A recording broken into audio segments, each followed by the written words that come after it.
Hey, critical thinkers, welcome to this new episode of Healthy and Awake podcast. I'm your host, Mike Vera, board certified health coach. And today's episode is really cool because it's quite different from what we usually talk about. Obviously, health is our primary topic of discussion. And today I'm speaking with a climate change expert, Dr. Judith Curry. She's a PhD and a big name in climate science. So, in the discussion, I ask her some questions about the difference between weather and climate. And I asked her questions about her book. I asked her a question about the similarities between how COVID was approached and how climate change is approached, which was really interesting to hear her perspective on that. And I asked her that question because of what I read in her book. So Dr. Curry is definitely awake, which is always perfect for the show, Healthy and Awake podcast. And I did ask her a question about Bill Gates' efforts to dim the sun, which I know sounds kooky and crazy, but you can read even the mainstream news articles talk about this. This is not a secret. Bill Gates openly says he wants to dim the sun to help fight climate change. So I asked her about that and a whole bunch of other questions. So I'm grateful for her time. And before I play the episode itself, let me read you her bio here. Dr. Judith Curry is president and co founder of Climate Forecast Applications Network, CFAN. She is professor emerita at Georgia Institute of Technology, where she served as chair of Earth and Atmosphere Sciences for 13 years. Her expertise is in climate dynamics, extreme weather, prediction/predictability, and risk science. Curry is a fellow of the American Meteorological Society, the American Association for the Advancement of Science, and the American Geophysical Union. Curry founded CFAN, to translate cutting edge weather and climate change research into forecast products and services that support the management of weather and climate risk for public and private sector decision makers. Curry is a leading global thinker on climate change. She is frequently called upon to give U.S. congressional testimony and serve as an expert witness on matters related to weather and climate. Her influential blog, Climate Etc., addresses challenging topics about climate change and the science policy interface. Her Twitter account, and these next things are where you can find her, and I'll make sure to include this in the show notes, but her Twitter account is at CurryJA. Her blog is Climate Etc., which can be found at judithcurry.com. Her business is Climate Forecast Applications Network, CFAN, which can be found at www.cfanclimate.net. And her book, which inspired me reaching out to her for this discussion, is Climate Uncertainty and Risk. So, without further ado, here is my conversation with Dr. Judith Curry. Dr. Judith Curry, thank you so much for being here. I do appreciate your time. And I think maybe a good place to start is, if you don't mind, can you share your background in climatology and what led you to take a critical stance on mainstream climate science narratives? Okay, well, thanks for inviting me. Well, I spent my entire career in academia, a range of, university faculty positions, most recently at Georgia Institute of Technology, where I served as chair of the School of Earth and Atmospheric Sciences for 13 years. So I was pretty much a mainstream person, and I supported the mainstream narrative of climate change. But that all changed in November of 2009 with the release of the ClimateGate emails. I don't know if you've heard of those.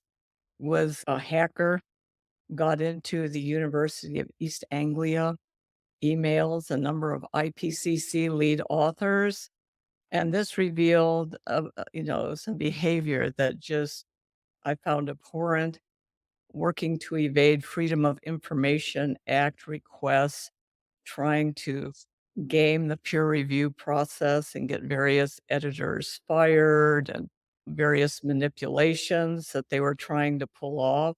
in many ways successfully, playing fast and loose with the rules for the IPCC and generally trying to sabotage anyone who disagreed with them.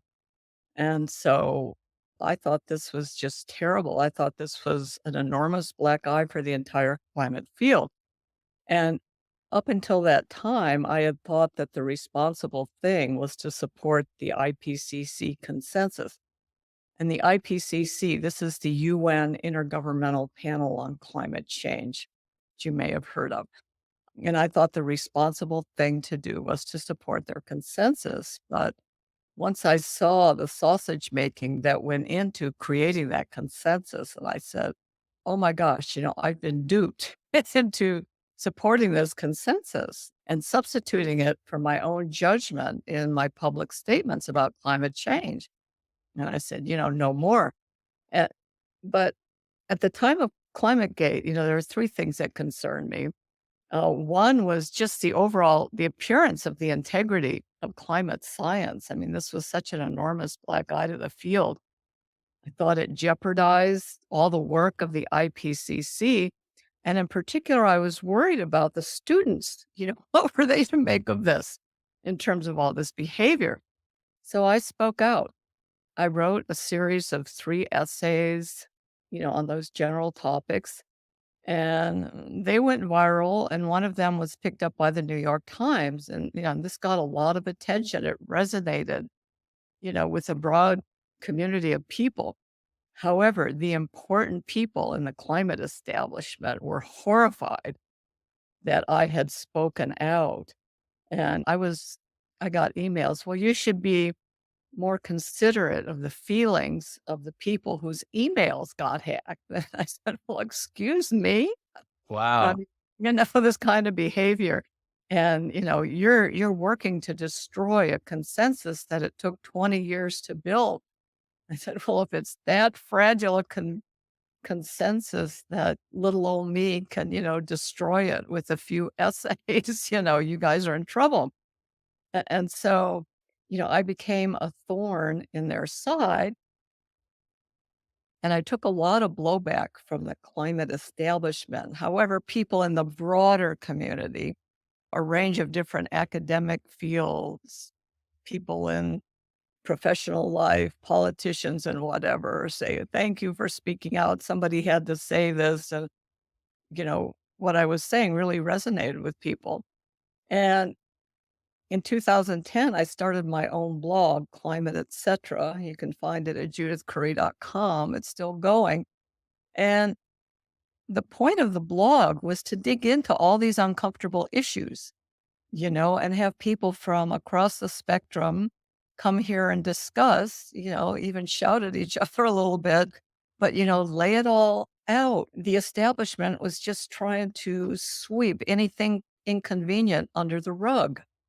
Okay. There were lots of inconvenient truth, not Al Gore's type. And that, these needed to be out in the open. They needed to be debated. Scientists and the interested public should be engaged in trying to understand and illuminate these issues.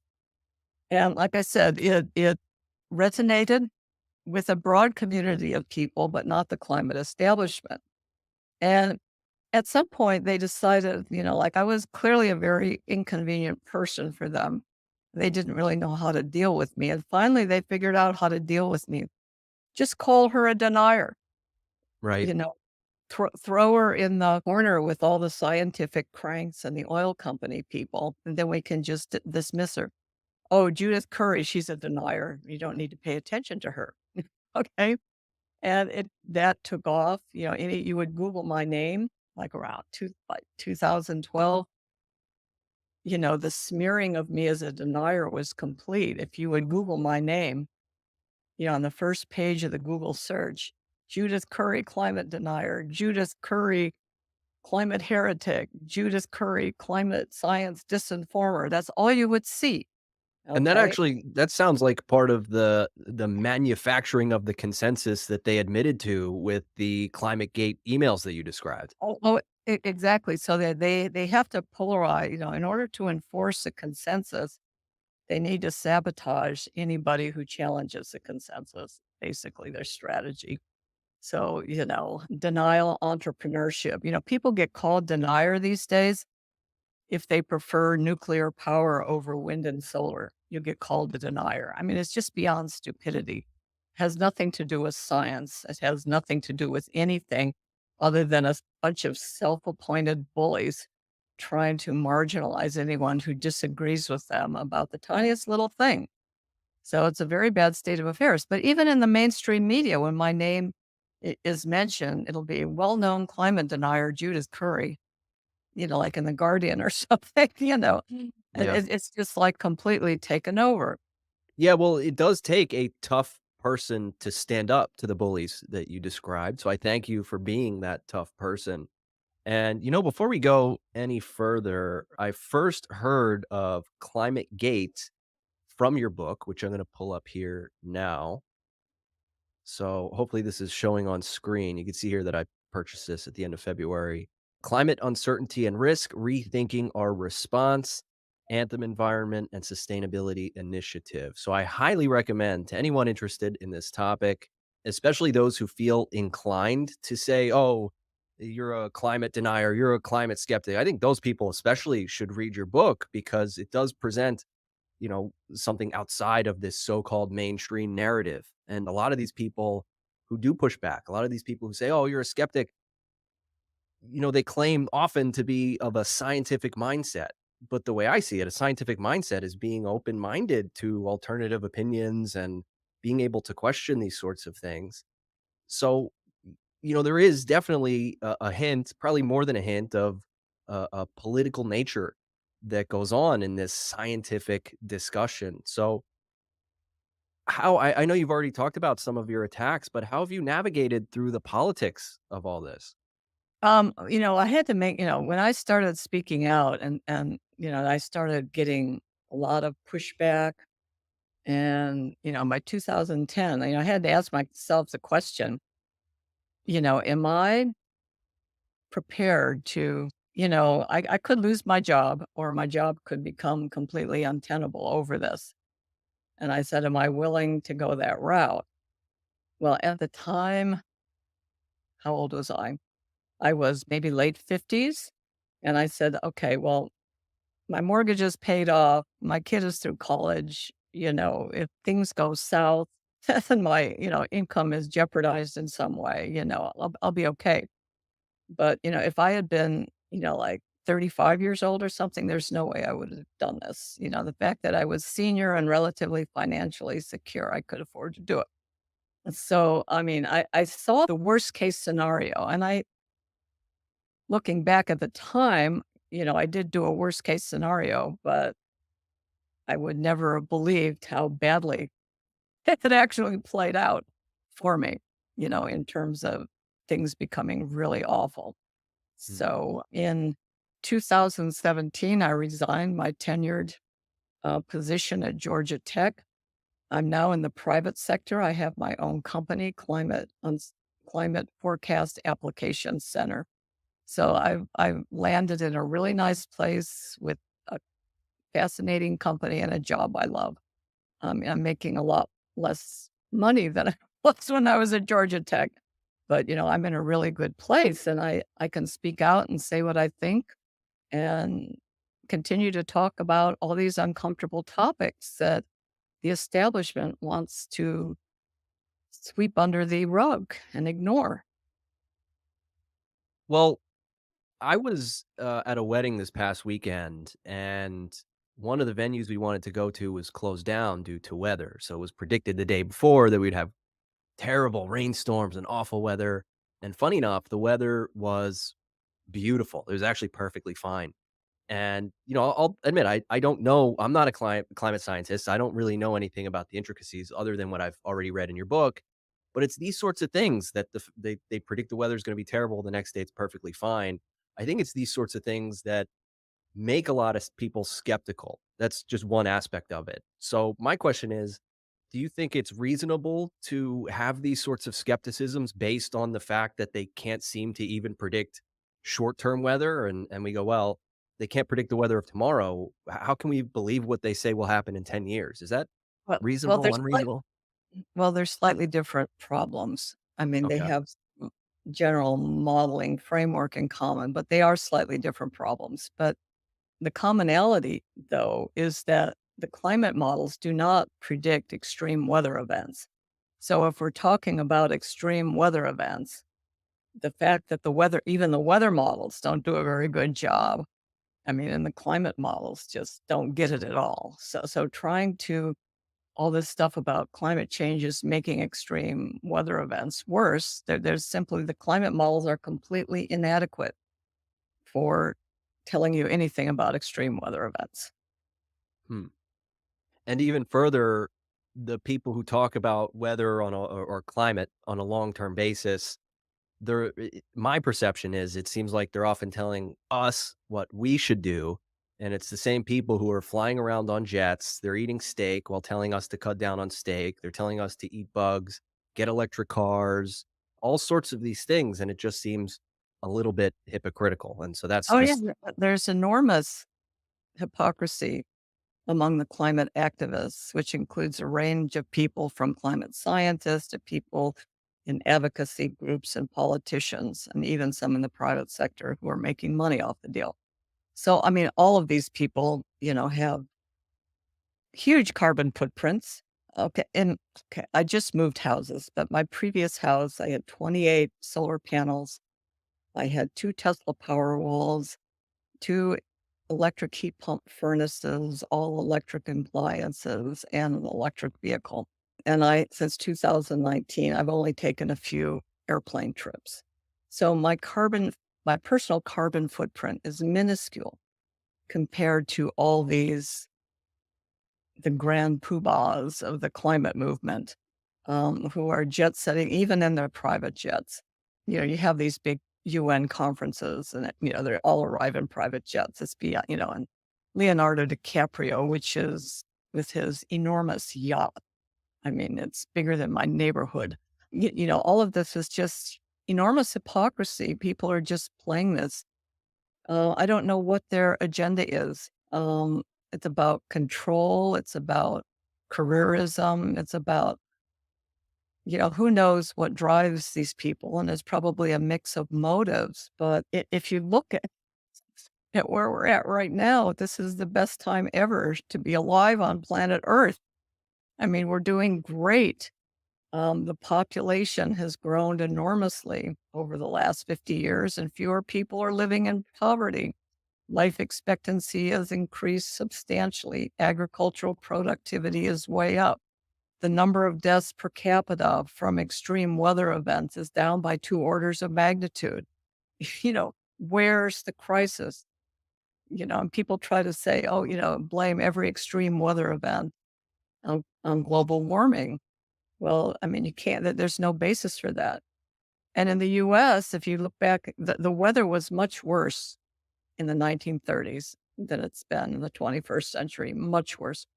The worst heat waves, the worst droughts, the worst forest fires, even the worst US landfalling hurricanes, and the carbon dioxide in the atmosphere was significantly lower back then. The temperatures were significantly cooler back then. There is no simple relationship between carbon dioxide warming and extreme weather events. So, we're just chasing our tails over this nonsense. And there's a lot of propaganda that has gone on just to play into people's fears. And and a lot of people don't know what to think. There's a lot of people about the issue, and a lot of people ignore the issue. In many ways, my book is targeted at them to try to give them a more rational foundation for thinking about the issue. I don't know if the activist alarmist people will read my book. None of them have reviewed my book, which is sort of, tried to trash it. They mostly tried to ignore it because I think it's pretty even-handed and, it's not partisan in any way.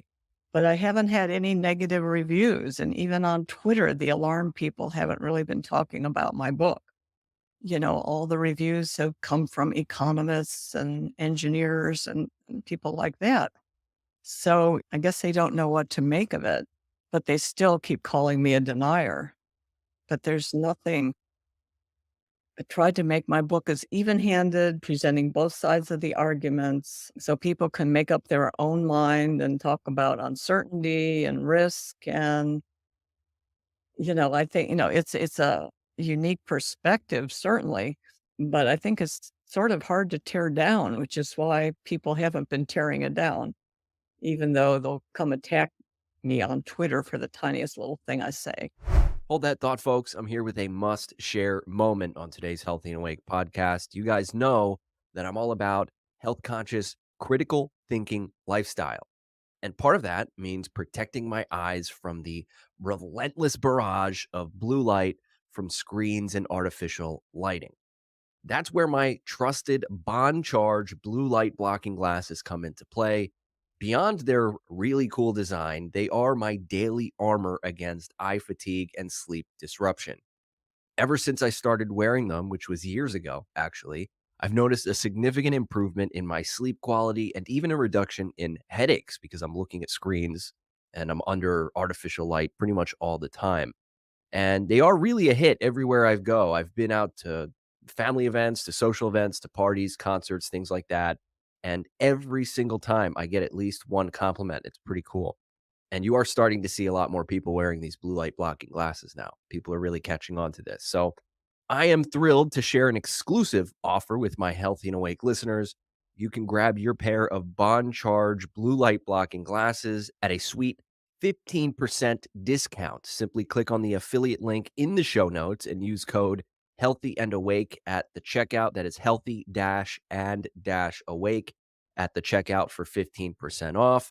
Join me in taking a stand for our health in this digital age that we're in. It's really a small change with a big impact on your well being. All right, let's jump back into our conversation. It is an incredibly well cited book. I mean, there are so many pages of your references. It's clearly deep into the science and very well put together. And I'm proud to say a lot of the listeners of the show, all of the listeners of the show are critical thinkers and skeptics. And that includes people who are skeptical of me. I encourage it. I reach out to these people actively who challenge the things that I say. So I'm hopeful that a lot of the audience will purchase and read your book so that they can, hopefully have an open mind in reading it. But one of the ways I've reached some of those skeptics is by just sharing my opinion on social media, particularly LinkedIn. And Mhm. one thing I posted that got a lot of attention is simply asking a question. I said, there's a lot of talk about climate change and the alarmist claims and the things that we need to do, the things we should stop doing. My question is, we know that geoengineering is a thing. There are active attempts in manipulating or controlling the weather in some way, yet it never seems to enter the discussion around climate change. It's always just, you cut down on me, you do this, you do that. So I don't know, I guess, exactly how to ask this, but to what extent do you think geoengineering plays a role in the state of the climate that we see today? I don't know exactly what you're referring to. I Well, so mean, I've land use. read. Kinda ask me about chemtrails. I'm not commenting on chemtrails. I know No, no, not at I'm all. And I, just to be clear, I'm yeah. not trying to throw out conspiracy theories here or anything like that, but I do talk about the narratives that are out there in the discussion, whether they come from the mainstream or whether they come from the people Well, themselves. climate engineering, it's not on any kind of a large scale, it's not happening right now. I mean, there's a few tiny experiments that are very local, but it's not really happening right now. The 2 main lines of climate engineering are carbon sequestration, trying to take the carbon from burning fossil fuels or directly from the atmosphere and bury it in the ocean, the land, somewhere like that. And the other one is solar radiation management by putting also, like mimicking a volcano, putting a lot of particulates in the stratosphere so it reflects solar radiation. And, the solar radiation engineering is an extremely bad idea. The carbon sequestration is a very expensive idea that I don't think is going anywhere. So geoengineering is not a terribly useful concept. The more fruitful is trying to do micro engineering your local environment in terms of land use and the color of your rooftops and green rooftops and planting trees and trying to manage your microclimate and also to make your community region less vulnerable to extreme weather events. Too much water and flooding, too little water and droughts, are two obvious examples. So, I mean, I think those are things that I recommend, which I would Okay. put under the rubric of climate adaptation, which people have always done. They've always tried to figure out how to protect themselves from whatever Mother Nature might throw at them. Sure. And you mentioned reflecting the sun with particles that are added into the atmosphere. Is that kind of the Bill Gates effort to dim the sun that was discussed even by the White House? Yes, Okay. very bad idea. All sorts of unintended consequences on many things. Hmm. Well, earlier you mentioned something about the scientific consensus, and I know that's talked about a bit in your book as well. We've even touched on the mechanisms to establish the appearance of a consensus. So that term is thrown around a lot, that there's a 97% consensus on these sorts of issues. Have you found that to actually be the case? No, I mean, okay, all scientists agree on a few things. Okay, that the temperature's been warming for the last 100 years, that humans emit carbon dioxide into the atmosphere by burning fossil fuels. And carbon dioxide has an infrared emission spectra, which acts to warm the planet. But those don't address the most consequential issues. Is the warming caused by humans or natural variability? We don't know. How will the climate of the 21st century play out? We don't know. Is warming dangerous? Well, so far the evidence says that it probably isn't. It may be beneficial. You know, will eliminating fossil fuels overall help humanity prosper? Well, maybe in the long run, but in the short run, if we try to kneecap the fossil fuel industry, we're going to be in very serious trouble. Electricity, not only is it the foundation for, human advancement and our productivity and our economy and everything else, it also helps us respond to weather and climate extremes. We've got air conditioning, we've got irrigation, all of these things depend on electricity. So, I mean, trying to mess with the electricity supply by prematurely kneecapping the fossil fuel industry is a very, very bad idea. Hmm. Well, I know, while we're on this topic of consensus, one of the things that really stood out to me in your book, and I was pleasantly surprised to see, was the comparison between climate narratives and COVID narratives. Is that something you could speak to? Oh, yeah. Well, I was completely fascinated by the whole COVID thing, apart from personal health issue. I was seeing all of this stuff play out on the time scale of months and years, whereas the climate narrative, taken place over 3 decades, so everything was totally accelerated. First, what was, the risk management ideas. Everyone, when it first hit, people becoming really aware of it, say in February, March of 2020, the precautionary principles seemed relevant, just try to isolate yourself and stay safe. But, that's not a long-term policy until we understood something better. It seemed like a reasonable thing to do. But then once we got more information, this whole precautionary idea of isolating yourself and lockdowns and no school and everything was, you know, the uh, the cure was way worse than disease. It became apparent very early on by say April of 2020. The other interesting parallel was by March and April of 2020, when we hardly knew anything about all this, there were two op-eds published, one in the journal Science and the other one in Lancet, where a group of important health scientists, mostly epidemiologists, declared a consensus that the virus had a natural origin and that people who were talking about a lab origin were conspiracy theorists who were racist against Chinese people and so forth and so on. And so they said, and people who said, wait a minute, what about, that could be lab? These people were canceled from Twitter, from Facebook. They lost funding from the National Institute of Health. A few of them even lost their university jobs for questioning the consensus.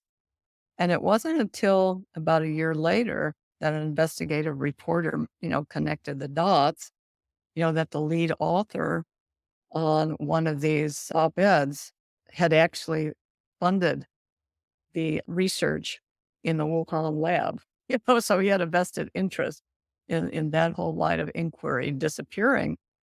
And the reporter uncovered all sorts of these conflicts of interest and things that Fauci and Francis Collins were doing that were unethical.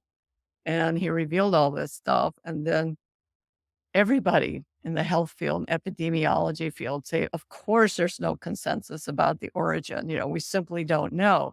But they were afraid to speak up. They didn't want to lose their funding. They didn't want to lose their jobs. They didn't want to be canceled on social media. And so we saw this. So it's not so much that the consensus was overturned. I mean, that happens not infrequently, is that they were so successful at establishing a consensus, based on these two little op-ed kind of articles, and they got it enforced so thoroughly. That's why it was absolutely unbelievable. So there was that sort of parallel.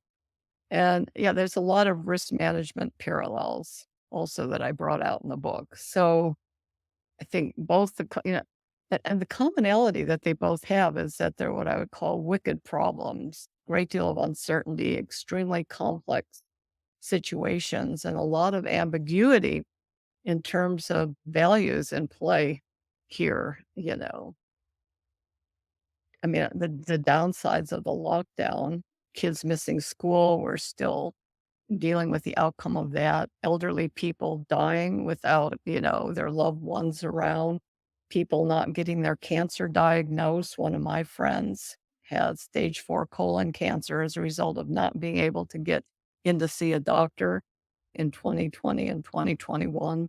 All of these consequences of basically lockdowns. So it's a real cautionary tale in terms of science communication and risk management. And, the bottom line is that we need to learn from all of our mistakes in COVID. And I don't see that happening in terms of assessing the impacts of our decisions at each stage of all this based on what we knew at the time. I haven't seen a post-mortem on this yet. And I think we badly need one in terms of, figuring out how we're going to manage the next pandemic, which is inevitable, unfortunately. Well, there is another similarity that I see here between COVID and climate. And I guess this next question might be a little bit more of a personal question aside from a scientific question. And feel free to pass if you want to. I'll just cut this completely. But there seems to be a dichotomy there where on one end, whether you're talking about COVID or climate, there's this alarmist, doomist sort of mentality. The world's going to end if we don't do something about it. And then on the other end, you have the people pushing back at those things saying, this is totally government overreach. And that's putting it mildly. And, I find things are usually somewhere in the middle. But do you have an opinion on this sort of thing? Yeah, well, there's governments and certainly the UN. They want to control. I mean, power, control. I mean, that's what they want. On the other hand, people who like freedom and don't want to be pushed around, aren't buying this and they want to do what they want to do. And so you've got these, it's the elites versus not just the non-elites, but there's also more of a, libertarian strain, a small libertarian strain, among the elites and decision makers who, want to minimize government control in these situations.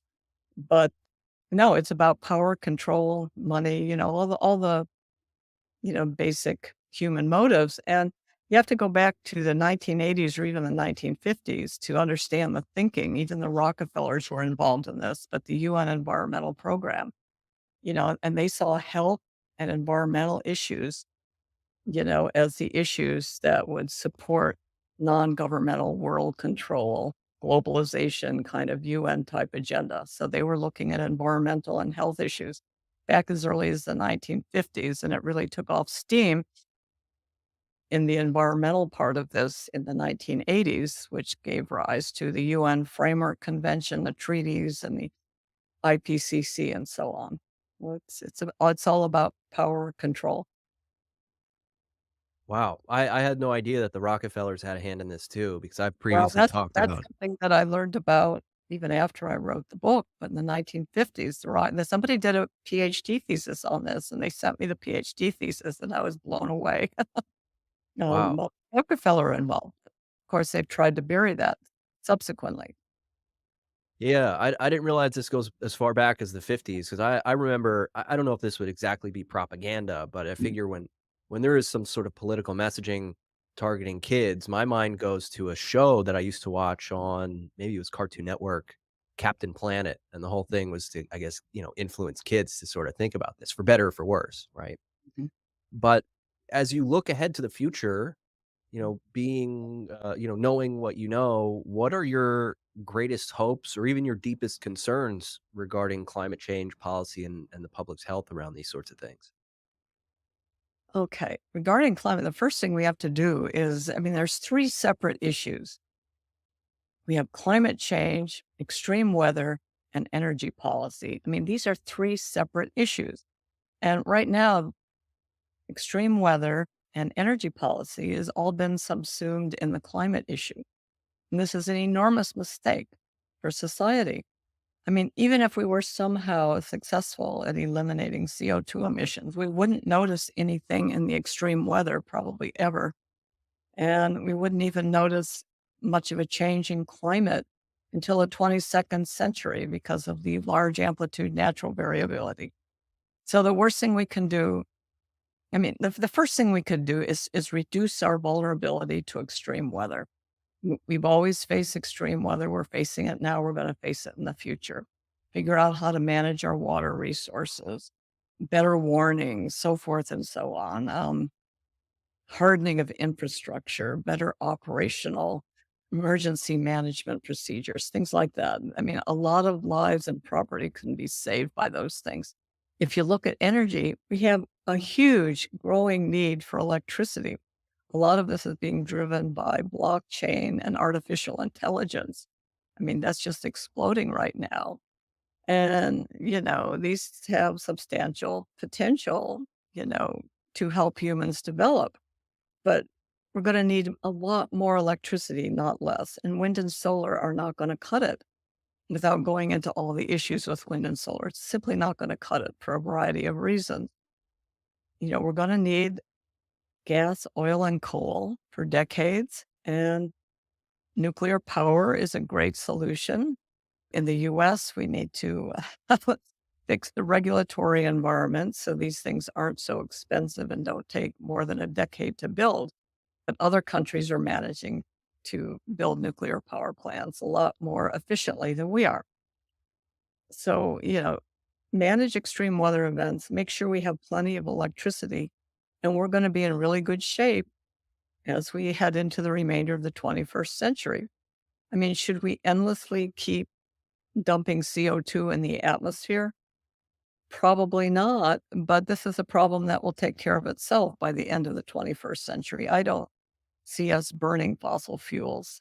I mean, they'll be too hard to extract and be too expensive to extract, and there'll be better solutions by then. We just need to let technology encourage technological developments, and we're discouraging it right now in this mad rush for wind and solar power. Oh, we don't have time because of these urgent deadlines. Let's just invest all our resources in wind and solar, which is destabilizing the grids, it's raping the landscape, and on it goes. It's causing all sorts of environmental problems with all the mining. Yes, it's causing more problems than it's solving. So we just need to, abandon these deadlines, which makes absolutely no sense. I mean, if we take care of the extreme weather events and make sure there's plenty of electricity for everybody, including people in Africa where over 1 billion people do not have access to grid electricity because climate change. Nobody will lend them money to help build power plants and whatever because of climate change. And that's energy apartheid, green colonialism, a lot of colorful descriptors have been applied to that, but it's absolutely immoral. And we need to electrify Africa. And we just need to make sure we have abundant electricity. And then we need to experiment with new things. I mean, are electric vehicles the way to go? I don't know. I have an electric car. My husband's choice. I wouldn't have done it. But I don't know. Maybe it's going to be hydrogen. Maybe it's going to be some sort of synthetic liquid fuel. I don't know what's going to win out in the end. But these mandates for electric vehicles at the same time we're kneecapping the electricity supply is just beyond stupid. So, people are realizing that all this doesn't make sense. There's a growing backlash in some of the European countries who have been the most draconian about all of this stuff. But there's a growing backlash. So hopefully sanity will return. Yeah, definitely. So it's funny you mentioned that you have electric cars, that it was more your husband's idea than your own. And I know even earlier you mentioned that you have solar panel or had solar panels and a few other things. So what, if anything, can we do as individuals to help with this cause? I mean, is there anything practical that we can do? Okay. Well, I agreed to do all this electric stuff more for energy security than for, if the power goes out, I've got power, I've got the solar panels, I've got power stored, and the power wall is overnight, and we're good, and that's the main rationale for doing it. It also makes me seem virtuous in the climate community, but that's like a tertiary issue. It's really about energy security. What people can do is try to tread lightly on the environment, in what you do. Because some people are just senselessly exploitative of the environment, and just an awareness, an appreciation of nature, that don't want to do bad things, and exactly what that is, in terms of using bad pesticides on your landscape that contaminates the water supply, not to mention your soil. Be cognizant of that. Actually, wood burning, stoves, especially in cold climates, cause a lot of bad air pollution. Oh, wow. So, oh yeah, Montana, it gets very cold in the winter, and so people have all these wood burning stoves, and they have this big temperature inversion, and all the smoke and everything gets trapped, and it's just like having a big, massive forest fire, with all that smoke that's trapped. That's not a good thing for your local health. But the issue is like one reason I like the electric cars is that they don't have the particulate pollution that gasoline powered cars do. And this is really bad for air quality, and it's bad for lungs. It's bad for public health. The PM 2.5, the very small particulates. So that's one thing I like about the electric vehicle. In the very dense traffic areas where it gets very smoggy and the air quality with ozone and nitric oxide and everything is terrible from the internal combustion engine. So that's one reason I do like the electric vehicle. Real air pollution, I think, the focus on climate change has made us lose sight of real environmentalism, concerns about air quality, water quality, healthy soils, healthy habitat. We've lost all that. In the 1970s, Greenpeace got its start, with Save the Whales. I mean, this is before you were born, probably. But now it's okay to kill whales, off the Atlantic coast, with the offshore wind turbines. It makes no sense. So we need to return to, old fashioned environmentalism in terms of the CO2 footprint, like a huge, crazy polluting gas guzzler, that smoke coming out of the gas pipe, that's horrible. You don't want to do that if you can afford something. You know, ju- people are going to live the way they want to live, but I think the bigger concern to my mind is the traditional environmental concerns rather than CO2 emissions. So that's what I would advise. And also trying to work in your community to help reduce your vulnerability to extreme weather, whether it's flooding of a local stream or storm surges or wildland or various habitats or whatever. Be involved and aware of what's going on in your local environment and how it makes you vulnerable to extreme weather and climate events, and, work with your community leaders, city council, whatever, to, raise these issues and try to address them. This will help everybody reduce losses from extreme weather events. So you talked there a bit about CO2 emissions, and my understanding is that another part of the conversation is with methane emissions. And I know the World Economic Forum has pushed for the idea of eating bugs to help save the climate, the environment. So this is maybe the most controversial question that I'll end with. Do you think that it's reasonable, or that I eat steak every day? Should I stop eating steak and switch to bugs or something like that? Okay, now methane. Okay, carbon dioxide is relatively inert in the atmosphere. Methane actually reacts pretty quickly and it gets broken down. And so it's not just about the source of the methane, it's also the atmospheric chemistry to break it down. And so a change in the atmospheric chemistry seems to be more responsible for the recent spike in methane. So methane is a short-lived gas, even though it's a potent greenhouse gas, it's short-lived. The only thing stupider than messing with the energy supply is messing with the food supply. Netherlands, I've, I've been working with a team in the Netherlands on their various lawsuits and stuff related to climate change. The Netherlands, a tiny country, but they grow most of the food for Europe. Okay, they've engineered every inch of that land inside greenhouses, fruits and vegetables. All this comes from the Netherlands. Okay, and they're making farmers get rid of slaughter their livestock and everything to reduce emissions and stuff like that. There's massive protests over there with good reason. Eating meat, okay, it's sort of my hobby is nutrition. If I hadn't gone into climate science, I would have been some sort of health nutrition-y kind of person. But there's a lot of good nutrition in meat, and there's people with digestive issues like me, celiac disease and stuff like that, and meat is really digestible and a Right. good source of nutrients for me. So there's no way I'm stopping eating meat. So, I mean, that's not gonna happen. So we just need to get over that. If somebody wants to eat bugs, go for it. But, it's just so ludicrous. I mean, people don't really care where their electricity comes from as long as they can turn on a switch and something happens and they don't have to pay too much money for their electricity or their gasoline. They don't care whether it's wind or solar. But food is different. Okay, they care about their food. And if they want to eat a steak and not bugs, there's no way they're going to be eating bugs. So that's just a non-starter. I mean, it just makes the whole thing look nonsensical. Oh man, well I was just coming around to the idea of eating crickets, but I guess I'll keep eating my steak. So I do want to say, I want to reemphasize that everyone should read your book. But my last question here is: anything else that we haven't talked about yet that maybe we should? Well, not too much. And there's so much ground that could be covered, but I think we covered a lot of good things in this conversation. Thank you for inviting me, and thanks to all of you for listening.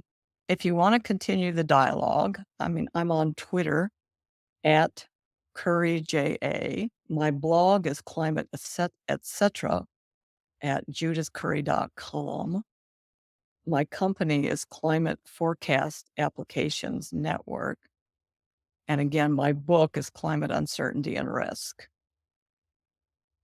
Well, I'll be sure to put all that in the show notes, and I do encourage my audience, please follow her, listen to what she's saying, because it is healthy to have a well-rounded discussion and hear multiple sides of the story around this topic. So, Dr. Judith Curry, thank you so much again for being here and for spending time with me today. Good. Thank you. I enjoyed our conversation. Likewise. Hey, thanks for listening to this episode of Healthy and Awake podcast. Please remember to leave us a 5-star rating on Spotify or Apple. Or if you're watching this on Rumble or YouTube, please be sure to give us a thumbs up and leave a comment down below. Let us know what you thought or if you had any questions based on what we talked about in this episode. And of course, it couldn't hurt to share it with your friends, those who maybe are awake, or those, of course, who are waking up. Thanks again. Stay